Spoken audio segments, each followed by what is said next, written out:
18 बरस खुद से दूर रखा है हमने उसे। अरे राम जी भी 14 वर्ष का वनवास पूरा करने के बाद अपने घर लौट आए थे, और मेरे धीरज ने तो उससे भी बड़ा वनवास काटा है। अब उसके जीवन के सारे फैसले लेने का हक मैं उसे देता हूँ। वो जब चाहे, जहाँ चाहे, जिससे चाहे शादी करे, मैं कभी भी उसे रोकूंगा नहीं। मैं चाहता हूँ कि मेरा बेटा अपनी बाकी का जीवन खुल कर जिए, किसी के दबाव में या जल्दबाजी में आकर नहीं। धीरज बेटा, तेरे लिए बहुत से अच्छे घरों के रिश्ते आ रहे हैं। तेरी इच्छा हो तो हम कहीं पर बात चलाएं। कोई जबरदस्ती नहीं है बेटा। अगर तू चाहे तो शादी की बात को हम टाल भी सकते हैं। इधर धीरज पहले ही गहना के बढ़ते कदमों के कारण मनी मन बहुत बेचैन था, इसलिए जब उसने शादी की बात सुनी तो वो झट से तैयार हो गया। और ठीक है माँ, मुझे कोई समस्या नहीं है। आप अपनी समझ से देख लीजिए, जो लड़की आपको पसंद है मैं शादी करने के लिए तैयार हूँ। बेटे की बात सुनकर तो मानो मालती खुशी से झूम उठी थी। मेरे प्रेम को ठुकराया तुमने। आखिर क्या कमी थी मुझ में जो तुमने मेरे प्रेम का तिरस्कार किया? आखिर क्यों मैं अपना सारा जीवन एक बूढ़े के साथ बिताऊं? क्यों मुझे अपने जीवन में खुशियां पाने का कोई अधिकार नहीं? कमी उस ठाकुर में है और दोष जीवन में आई स्त्रियों को देता है। उसका कहना है कि अगर अभी भी मुझे संतान नहीं हुई तो मुझे छोड़कर कोई तीसरी लाकर बैठा देगा इस हवेली में। मर्द करे तो सब ठीक है, और अगर औरत अपनी इच्छा और अधिकार की बात कर ले तो सब उसे मर्यादा सिखाने के लिए आ जाते हैं। मुझे अब इस झूठी मर्यादा और सम्मान की कोई फिक्र नहीं है। मैं प्रेम करती हूँ धीरज से, और जिसे मैंने प्रेम किया है उसे मैं पाकर ही रहूंगी। सौगंध है मुझे, अगर वो मेरा नहीं तो किसी का भी नहीं। क्या बात है बेटी, तू ऐसे क्यों रो रही है? अंधेरा हो गया है, इस समय तुम्हें यहाँ नहीं होना चाहिए था। तुम्हारे परिवार वाले परेशान हो रहे होंगे। जाओ, अपने घर लौट जाओ। ये जगह तेरी जैसी नाजुक लड़कियों के रुकने के लिए ठीक नहीं है। घर? कैसा घर? मेरा कोई घर नहीं बाबा। जिस घर में बरसों पहले दुल्हन बनकर मैं अपना सब कुछ छोड़ कर गई थी, उसी घर में मेरी इज्जत को तार तार कर दिया गया। मेरा अब इस दुनिया में कोई नहीं। बाबा, अगर अपने ही घर में किसी नारी की अस्मिता के साथ खिलवाड़ हो जाए, और वो खिलवाड़ करने वाले कुछ अमीर लोग हो, तो इंसान तो क्या, भगवान भी उससे मुंह मोड़ लेता है। सच्ची बात तो ये है कि पैसे वाले के लिए कोई नियम कानून धर्म की दीवार नहीं होती। हमारे जैसी गरीब की मासूम लड़कियां तो बस इन बड़ी हवेली वालों के मनोरंजन का साधन होती हैं। मुझे जीने की अब कोई इच्छा नहीं बची। दिल तो चाहता है कि अपना जीवन खत्म कर लूं, क्योंकि चाह कर भी उन बड़ी हवेली वालों का तो मैं कुछ भी नहीं बिगाड़ सकती।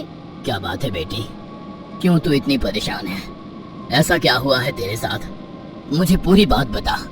बाबा, 15 साल की उम्र में हवेली में बड़ी मालकिन की देखभाल के लिए रखा गया था मुझे। मैंने दिन रात एक करके मालकिन की सेवा की, लेकिन बड़े मालिक की गंदी नजर से मैं खुद को बचा नहीं सकी। उनकी पत्नी को बेटा नहीं हो रहा था, इसलिए बेटे की चाह में उस 45 साल के अधेड़ ने मुझे 18 बरस की लड़की के साथ जबरन मुझसे ब्याह रचाया। ब्याह के बाद इस शादी को ही मैंने अपना भाग्य समझ लिया और ईमानदारी से अपना पत्नी धर्म निभाने लगी। किंतु मेरे ब्याह को 9 साल बीत जाने के बाद भी जानकी प्रसाद से मुझे कोई औलाद नहीं हुई। दुनिया की नजर में अपनी मर्दानगी को बनाए रखने के लिए उसने मुझे अपने भतीजे धीरज के सामने ले जाकर पटक दिया। एक ने मुझे दूसरे के सामने ले जाकर पटक दिया और दूसरे ने मेरी मजबूरी का भरपूर फायदा उठाया। उस हवेली के सारे मर्द एक ही जैसे हैं बाबा। अपने स्वाभिमान की रक्षा के लिए मैं उनके आगे रोई गिड़गिड़ाई, अपने रिश्ते की दुहाई तक दी उस धीरज को, लेकिन उसके दिमाग पर तो शैतान सवार हो गया था। मेरे लाख समझाने पर भी उसने मेरी एक न सुनी और मेरे साथ। इतना कहकर गहना फूट फूट कर रोने लगती है। मेरे अंदर अब जीने की इच्छा ही नहीं बची है बाबा। अपने गुनहगारों को उसके जीवन में हंसते मुस्कुराते आगे बढ़ते देखने से अच्छा है मैं मौत को गले लगा लूं। ऐसी जिंदगी नहीं चाहिए मुझे। मैं अब उस घर में वापस नहीं जाऊंगी। जा मेरे साथ। गहना के बहते आंसुओं को देखकर शमशान के बाहर साधना कर रहे कामाख्या क्षेत्र के प्रसिद्ध तांत्रिक बटुक बाबा का दिल करुणा से भर उठता है। देख गहना, माना कि तेरे साथ बहुत गलत हुआ है, किंतु मृत्यु किसी भी दुख का अंत नहीं होती, ना ही किसी भी समस्या का समाधान आत्मा से मिल सकता है। अगर मन में लगन सच्ची हो तो इंसान कुछ भी कर सकता है। इंसान को अपने आप को इतना मजबूत बनाकर रखना चाहिए कि कोई भी परिस्थिति उसे तोड़ ना सके। तू स्त्री है, इसका मतलब ये नहीं कि कमजोर भी हो। लोना चमारी का नाम सुना है तूने?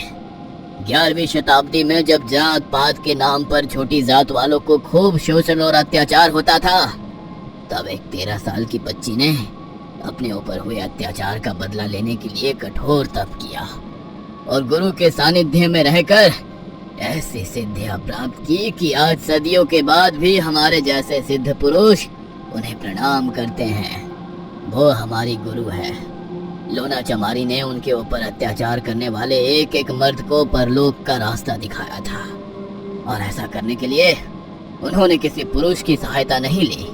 अगर तू चाहे तो तू भी अपने ऊपर हुए अत्याचार का बदला ले सकती है।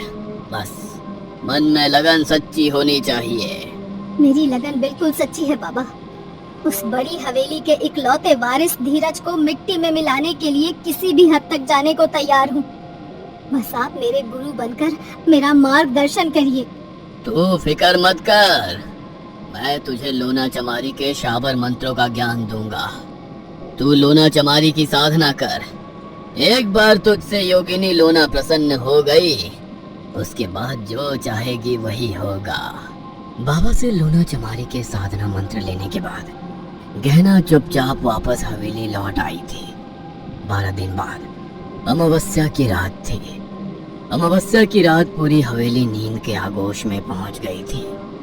गहना चुपचाप उठी और बाबा की बताई हुई सामग्री को एकत्रित करने के बाद सीधा शमशान भूमि की ओर चल पड़ी। शमशान भूमि पहुंचने के बाद उसने घने पेड़ के नीचे आसन बिछाया और सामने लाल रंग का वस्त्र बिछाकर उसके ऊपर बाबा की दी हुई गुरु गोरखनाथ की तस्वीर लगा दी। इसके बाद उसने एक पत्थर में एक लड्डू, पान, 2 लौंग इलायची और 7 तरह की मिठाइयां रखकर थाल सजा दिया। इतना करने के बाद गहना ने बाबा का बताया हुआ लोना चमारी को साधना वाला शाबर मंत्र पढ़ना शुरू किया और 1008 बार उस मंत्र का पाठ करना शुरू कर दिया। पाठ शुरू करने से पहले गहना ने अपने चारों ओर एक सुरक्षा चक्र बना लिया था, क्योंकि बाबा ने उसे बताया था कि लोना चमारी तंत्र की महायोगिनी है। इसलिए उनकी सिद्धि करते समय उनके साथ साथ कुछ भटकती हुई प्रेत आत्माएं और पिशाच इत्यादि भी वहां पर प्रकट हो सकते हैं। यदि सुरक्षा घेरा ना बनाया जाए तो वो साधक को नुकसान पहुंचा सकते हैं। बाबा की बातों को ध्यान में रखकर गहना मध्य रात्रि से लेकर ब्रह्म मुहूर्त तक शमशान भूमि में बैठकर लोना चमारी की साधना करती रहती है, किंतु उसे ऐसा कोई भी संकेत नहीं मिलता जिससे पता चले कि उसकी साधना पूरी हो गई है। उदास मन से गहना पत्तल में रखा हुआ भोजन का सारा सामान एक पत्थर पर सिंदूर चढ़ाने के बाद वहां रख देती है। अगले दिन गहना एक बार फिर से साधना शुरू करती है। साधना समाप्त करने के बाद उसने देखा कि पत्तल में रखा हुआ लड्डू, मिठाइयाँ और पान अपने स्थान से गायब हो गया है। ऐसा लगता था किसी ने उठाकर उसे खा लिया है। यदि आपने मेरी साधना को स्वीकार लिया है तो कृपया करके कोई संकेत दे। गहना के इतना कहते ही शमशान भूमि का वातावरण एकाएक बदलने लगता है और चारों ओर गहरी ठंडक फैलने लगती है, जिससे गहना को अब कपकपी छूटने लगी थी। अभी तक चल रही मंद हवा तेज आंधी का रूप ले लेती है और पेड़ के तने टूट टूट कर नीचे गिरने लगते हैं। आप शांत हो जाइए माता, मैं समझ गई आप यही कहीं हैं। अगले दिन गहना एक बार फिर बाबा के पास जाती है। बाबा, आपके बताए अनुसार मैंने 2 दिनों तक शमशान में साधना की और अंत में मैंने देखा कि उन्होंने मेरे द्वारा लाया हुआ भोग भी स्वीकार कर लिया, किंतु मुझे समझ में नहीं आ रहा है कि अब मैं उनकी सिद्धि की सहायता से अपना बदला कैसे पूरा करूंगी। लोना को सिद्ध करने का मतलब ये है कि अब माँ लोना का आशीर्वाद तेरे साथ है।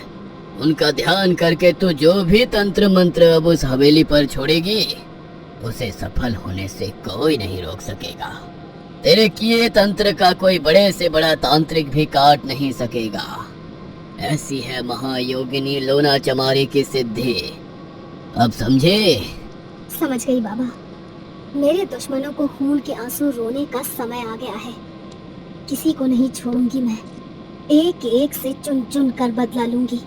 उस हवेली को मरघट ना बना दिया तो मेरा नाम भी गहना नहीं। गहना के आंसू देखकर बाबा से एक बहुत बड़ी भूल हो गई थी।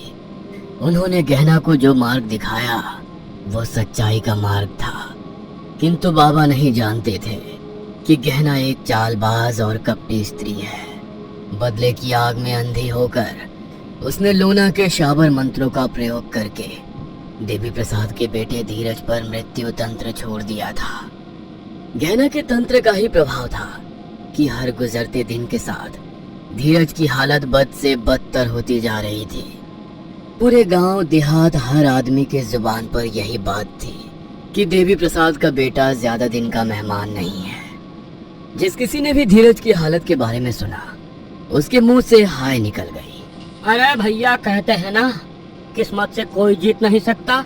देखो तो, कहने को इतनी बड़ी हवेली है, बड़े बड़े खेत हैं, अच्छा चलता हुआ कारोबार है, लेकिन आज स्थिति ऐसी है कि हवेली में किसी दीपक जलाने वाले का आता पता नहीं है।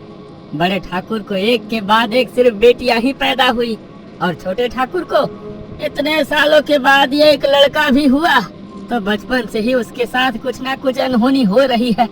18 बरस के प्रवास के बाद जब धीरज बाबू लौटे तो कितनी रौनक थी हवेली में। पूरे गांव में घी के दीपक जलाए थे, लेकिन जाने किसकी काली नजर लग गई जो आज धीरज जन्म और मृत्यु के बीच में झूल रहा है। अरे भैया, और किसकी नजर लगेगी? बड़े लोगों के ना काम ही ऐसे होते हैं। 10 लोगों की हाय लिए घूमते हैं ये अपने साथ। अब आप खुद ही देख लो, बड़ी ठाकुराइन से लड़का ना मिला तो अपनी बेटी की उम्र की लड़की को ब्याह कर हवेली में लाकर बैठा दिया जानकी प्रसाद ने। हमारी अम्मा कहती थी, जिस घर में औरत की इज्जत ना होवे ना, वो घर कभी फल फूल नहीं सकता। हमको तो यही बात लगती है। अरे इन ठाकुरों ने कभी लड़की जात की इज्जत करी है जो उनके घर में खुशियाँ आती? 3 बेटी पैदा हुई जानकी को, लेकिन हवेली में हमेशा ऐसा मातम पसरा रहा जैसे जन्म नहीं मृत्यु हुई हो किसी की। बड़ी मालकिन की हाय ले डूबी इस हवेली को। देखना बचेगा नहीं ये छोरा। कैसे बेइज्जत करके निकाला था उनको और उनकी बेटियों को इस हवेली से। खून के आंसू पी कर गई थी बेचारी, मरते दम तक इस अपमान को भूलेंगी नहीं। अरे हमको तो कभी कभी लगता है वही कुछ तंत्र मंत्र करवाई है छोटे ठाकुर के बेटे पर। और हम बताएं, ऐसे मामलों में ना कोई घर का ही शामिल होता है। बाहर वालों की क्या बिसात कि उनके घर में घुसकर टोना टोटका छोड़ जाए। बात तो तुम ठीक कहते हो भैया, लेकिन हमारी एक सलाह मानो, किसी के सामने ये सब बातें ना कहना। अरे ठाकुर के कानों में अगर ये बात पड़ गई ना तो बिना बात हमारी जान की मुसीबत हो जाएगी। हाँ, गांव में जितने मुंह उतनी बातें चल रही थी, और इसी तरह घूमते घूमते शिष्यों के माध्यम से बात बाबा के कानों तक भी पहुंच जाती है। बाबा, मुझे ऐसा लगता है कि आपको एक बार चलकर हवेली में उस बच्चे से मिल लेना चाहिए। अरे बड़ा ही मासूम बच्चा है, बहुत कष्ट झेले हैं उसने। पहले ही उनके कुल गुरु के कहने पर पूरे 18 बरस हवेली से दूर रहा है वो। अब जब लौट कर आया भी तो ना जाने किसकी काली नजर लग गई उस बच्चे को। क्या धीरज के माता पिता कभी जान पाएंगे कि उनके बेटे के ऊपर लोना चमारी के शाबर मंत्रों के द्वारा टोना किया गया है? क्या लोना चमारी के शाबर मंत्रों को कोई काट पाएगा? क्या बच पाएगी धीरज की जान, या फिर धीरज की मौत तय हो गई है? शिष्य की बात सुनकर बाबा गहरी सोच में पड़ जाते हैं। अगर तुम्हें ऐसा लगता है कि मेरे वहां पहुंचने से उस बालक के जीवन की रक्षा हो सकती है, तो मैं अवश्य ही तुम्हारे साथ वहां चलूंगा। अगले ही दिन प्रातः काल बाबा अपने शिष्य को लेकर वहां पहुंच गए थे। लख निरंजन, कोई है घर में? बाबा की आवाज सुनकर धीरज की माँ दौड़ते हुए द्वार की ओर आ जाती है। बाबा आप? हमने सुना आपके पुत्र की हालत बहुत खराब है, कोई दवा दुआ काम नहीं कर रही। मुझे मेरे शिष्यों के माध्यम से समाचार मिला। यदि आप उचित समझे तो मैं एक बार आपके पुत्र से मिल सकता हूँ। क्यों नहीं बाबा, आप चलिए ना। बाबा कमरे में जाकर धीरज की ओर देखते हैं। कुछ मंत्र पढ़कर वे धीरज के सर पर हाथ रखते हैं और आंखें बंद करके अपनी इष्ट देवी को स्मरण करने लगते हैं। बंद आंखों से बाबा को मानो सारे दृश्य नजर आ गए थे। गहना का शमशान भूमि जाकर धीरज के लिए मृत्यु तंत्र छोड़ना और माँ लोना को साधना।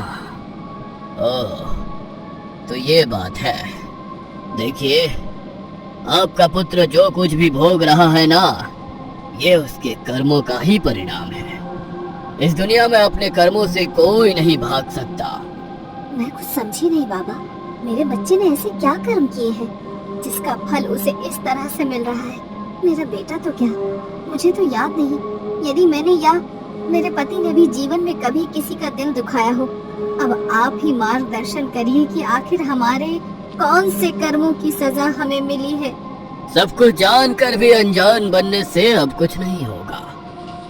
आपके पुत्र के सामने साक्षात मृत्यु खड़ी है। माँ लोना के शाबर मंत्र के द्वारा मृत्यु तंत्र छोड़ा गया है आपके पुत्र के ऊपर। उसकी मृत्यु तो अटल है, किंतु मैं आपके द्वार तक आ ही गया हूँ तो आपके पुत्र की मृत्यु एक अबूझ पहेली बनकर आपके सामने नहीं रहेगी। आपको इतना जानने का अधिकार तो है ही कि आखिर आपके पुत्र के साथ क्यों और क्या हुआ है। माँ लोना का नाम सुना है आपने? नहीं बाबा, हम तो आपके मुंह से ही पहली बार ऐसा कोई नाम सुन रहे हैं। महायोगिनी है माँ लोना चमारिन, तांत्रिकों की महातंत्रिक। उनके नाम से की गई तंत्र साधना कभी खाली नहीं जाती। और वो महायोगिनी बनी ही इसीलिए थी क्योंकि उनके ऊपर स्त्री होने के कारण पुरुषों ने अत्याचार किया था। जब वो एक साधारण स्त्री थी तब उन्होंने अपने ऊपर अत्याचार करने वालों में से एक को भी नहीं छोड़ा था। और अब तो वो एक अलौकिक शक्ति बन चुकी है। अब स्त्री के साथ किए हुए अपमान का दंड तो वो देकर ही रहेंगी। मैं कुछ समझ नहीं पा रही बाबा कि मेरे बेटे की ऐसी हालत और माँ लोना से क्या संबंध है, और आप किसी स्त्री के अपमान की बात कर रहे हैं। मेरा बेटा तो खुद 18 सालों तक एकांतवास में जीवन बिता कर आया है और उसके बाद भी बेहद संयमित और संस्कारी जीवन बिता रहा है। संस्कारी? तुम्हारे पुत्र ने एक अबला स्त्री के स्वाभिमान पर हाथ डाला है। इस स्त्री ने माँ लोना को प्रसन्न करके आपके पुत्र से उसकी रक्षा के लिए वचन लिया है। इस हवेली के अंदर जो कुछ भी चल रहा है उससे आप लोग अनजान हो। मैं नहीं समझता कि यह संभव है। मैं स्पष्ट नाम तो नहीं बता सकता, किंतु इसने किसी स्त्री के साथ दुराचार किया, उसी का परिणाम ये भोग रहा है। अगर इस बात में जरा भी सत्यता पाई गई ना बाबा, तो मुझे अपने बेटे की मौत का जरा भी अफसोस नहीं होगा। लेकिन मैं पूरे विश्वास के साथ कह सकता हूँ कि मेरे बेटे ने किसी स्त्री के साथ गलत करना तो दूर, अरे नजर उठा कर भी किसी की ओर नहीं देखा। आपको कोई गलत जानकारी हुई है बाबा, हमारे बेटे की जान बचा लीजिए। बाबा वापस अपने आश्रम में लौट आए थे, लेकिन ठाकुर और उसकी पत्नी के सच्चे आंसू और धीरज की स्थिति पर रह रहकर वो विचार कर रहे थे। वरुण, ठाकुर साहब और उनके परिवार के विषय में पता लगाओ। हमारा हृदय कहता है वो सच्चे आदमी हैं, छल कपट नहीं है उनके अंदर। क्या मैं सही समझ रहा हूँ, या अभी भी कुछ ऐसा है जो मेरी आंखें नहीं देख सकी? बाबा से आज्ञा पाकर उनका शिष्य वरुण गांव में जाकर थोड़ी पूछताछ करता है और फिर वापस बाबा के पास आ जाता है। बाबा, गांव के लोगों का कहना है कि बड़े ठाकुर और छोटे ठाकुर के बीच जमीन आसमान का अंतर है। जहां बड़े ठाकुर लोभी और दुराचारी व्यक्ति हैं, वहीं छोटे ठाकुर उतने ही सज्जन और विनम्र हैं। उन्होंने आज तक अपने जीवन में कभी कोई गलत कार्य नहीं किया, और जहां तक उनके बेटे का प्रश्न है, उसके बारे में भी गांव भर में सब अच्छी बातें ही कर रहे हैं। अब तो मुझे भी चिंता सताने लगी है गुरुदेव। कहीं गलती तो नहीं हो गई हमसे? अगर तुम सच बोल रहे हो तो इसका मतलब वो स्त्री हमसे झूठ कह रही थी क्या? कोई स्त्री अपने विषय में इतना गलत बात कैसे कर सकती है? बाबा, आपने उस गहना को माँ लोना की साधना करने का मार्ग दिखाया था, और माँ लोना के साथ छल कपट करने का अर्थ है स्वयं अपनी मृत्यु को आमंत्रित करना। मैं उस गहना को बुलावा भेजता हूँ। बेहतर होगा कि वो अपने पाप को खुद ही अपने मुख से स्वीकार कर ले, अन्यथा फिर उसके साथ जो होगा उसकी जिम्मेदारी वो स्वयं ही होगी। वरुण गहना के पास संदेश भिजवाता है कि बाबा ने उसे अपने आश्रम में बुलवाया है। अगले ही दिन गहना बाबा के सामने पहुंचकर एक बार फिर से झूठा नाटक करके फूट फूट कर रोने लगती है। रो नहीं पुत्री, हमने बस ये जानने के लिए तुम्हें यहाँ बुलाया था कि तुमने माँ लोना चमारी के साबर मंत्रों का प्रयोग किस पर किया है। तो समझ कर बताना, जिसके ऊपर तुमने शाबर मंत्रों की सिद्धि का प्रयोग किया उसका अपराध क्या था? मैंने आपको बताया था ना बाबा, मुझ गरीब अबला नारी के ऊपर गलत नजर थी छोटे ठाकुर के बेटे की, और जब मैंने उसके साथ किसी भी तरह का गलत संबंध रखने से इनकार किया तो उसने मेरे साथ जबरन। इतना कहकर गहना फूट फूट कर रोने लगती है। मैंने तो सुना है वो तुम्हें छोटी माँ कहकर पुकारता था। वो तुम्हारे साथ कुछ भी गलत कैसे कर सकता है?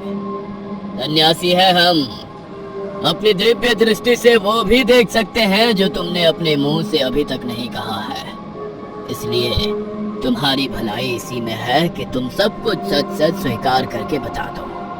यदि मैं ठाकुर के पतन का रास्ता तुझे बता सकता हूँ तो तुझे भी तेरे पतन तक पहुँचा सकता हूँ। अंतिम अवसर दे रहा हूँ तुझे, सत्य को स्वीकार कर ले, वरना मुझसे बुरा कोई नहीं होगा। बाबा की बात सुनकर अब तो गहना की आंखें गुस्से से लाल हो गई थी। माथे की तैयोरियां चढ़ाते हुए उसने चिल्लाते हुए कहा, सच सुनना चाहते हैं ना आप? ठीक है, मैं बताती हूँ आपको सच। हाँ, मैंने छोटे ठाकुर के बेटे के ऊपर तंत्र का प्रयोग किया। मैंने तंत्र का प्रयोग किया क्योंकि इस हवेली में मेरे जीवन की आहुति चढ़ गई है। छोटी सी उम्र में बड़ी ठाकुराइन की देखभाल के लिए मुझे लाया गया था। जब मैंने देखा कि बड़े ठाकुर ललचाई नजरों से मेरी ओर देखा करते हैं तो मुझे अपनी गरीबी दूर करने का एक अवसर मिल गया। मैंने धीरे धीरे अपनी मादक अदाओं के जाल में बड़े ठाकुर को फंसाया और उन्हें इस बात का एहसास दिलाया कि यदि वो बड़ी ठाकुराइन को छोड़कर मुझे अपनी पत्नी बना लेंगे तो उन्हें मुझसे एक बेटे के पिता होने का सुख मिलेगा। बड़े ठाकुर के दिमाग पर बेटा पाने का भूत सवार था, इसीलिए मेरी बातों में आने में उन्हें ज्यादा समय नहीं लगा और जल्दी ही उन्होंने मुझसे शादी कर ली। वैसे भी मैं शादी के लिए इनकार करती तब भी गरीबों की इच्छाओं का ये बड़ी हवेली वाले कोई सम्मान नहीं करते। इसीलिए मैंने इस आपदा को अवसर में बदलने का निर्णय लिया। लेकिन मेरी बदकिस्मती ये रही कि शादी के इतने साल बाद भी मुझे कोई संतान नहीं हुई। दूसरी ओर वो बूढ़ा ठाकुर मेरे गले की हड्डी बन गया था। मुझे उसके साथ बैठने में भी घिन आती थी। मुझसे दोगुनी उम्र से भी अधिक आयु है उसकी। ठाकुर की उम्र ढल चुकी है, लेकिन मैं तो अभी जवान हूँ ना। फिर एक दिन छोटे ठाकुर का बेटा एकांतवास से लौटकर हवेली में आया। उसे देखकर मेरे मन में मानो सैकड़ों पुष्प एक साथ खिल गए। मेरी नजरें इतने सालों से जिसे तलाश रही थी वो मुझे धीरज में दिखाई देने लगा। उसका गोरा रंग, ऊंचा लंबा कद, बड़ी बड़ी रुबीली मूंछें मुझे अपनी तरफ आकर्षित करने लगी। मैंने एक बार फिर से अपने रूप का जाल देखना शुरू किया, लेकिन ये धीरज बड़े ठाकुर जैसा नहीं निकला। मैंने जितनी बार भी उसके करीब आने की कोशिश की, उसने मुझे खुद से दूर धकेल दिया। हर बार वो मुझे हमारे रिश्ते की मर्यादा समझाता रहा और छोटी माँ कहकर मेरी भावनाओं का अपमान करता रहा। इतना तो मैं फिर भी बर्दाश्त कर रही थी। कुछ साल ऐसे ही बीत गए और फिर एक दिन मुझे पता लगा कि धीरज ने ब्याह के लिए हाँ कर दिया है और छोटे ठाकुर और ठाकुराइन अब उसके लिए दुल्हन की तलाश करने लगे हैं। अपने प्रेम का इतना अपमान मैं बर्दाश्त नहीं कर सकती थी। मैंने एक अंतिम बार धीरज के सामने जाकर खुलकर अपने प्रेम का प्रस्ताव उसके सामने रखा, लेकिन इस बार भी धीरज ने उसे मना कर दिया। मैंने कसम खा ली थी कि अगर वो धीरज मेरा नहीं तो किसी का भी नहीं हो सकेगा। शादी करने का शौक चढ़ा था ना उसे, सीधा यमराज के पास पहुंचाऊंगी अब मैं उसे। और फिर आपके सामने आकर मैंने एक झूठी कहानी बनाई जिस पर आपने यकीन कर लिया और उस धीरज की बर्बादी का रास्ता मुझे दिखा दिया। अनर्थ को निमंत्रण दिया है तूने। तू जानती नहीं, जिस शक्ति को तूने ललकारा है उसके हाथों आज तक किसी एक का भी अहित नहीं हुआ। किसी मासूम को यदि मां लोना के मंत्रों से हानि पहुंची तो वो तेरा ऐसा हश्र करेंगी कि तू सपने में भी नहीं सोच सकती। समय रहते माफी मांग ले और अपने पापों का प्रायश्चित कर ले।